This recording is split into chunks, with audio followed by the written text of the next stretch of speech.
il mio modo di essere, me lo sono pure tatuato. La migliore libertà è essere se stessi, senza naturalmente offendere nessuno, ma spiattellare in faccia tutto quello che si pensa.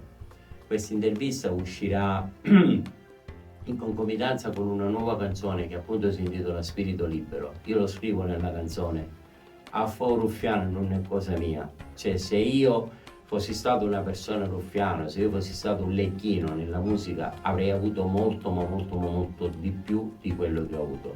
Sono stato sempre una persona schietta, una persona sincera, ho sempre detto tutto ciò che penso. Infatti questa intervista sarà anticipata da 2 frasi di un grandissimo personaggio che io ammiravo tantissimo, Gianfranco Funari, che purtroppo per aver detto la verità negli ultimi tempi era relegato nelle televisioni di serie C, ma semplicemente perché gli spiattellava in faccia tutto quello che erano. Quindi non volevo cambiare niente a 20 anni, pensate se voglio cambiare qualcosa a 50 anni, rimango quello che sono, chi mi ama, chi mi odia, a me ne farò una ragione.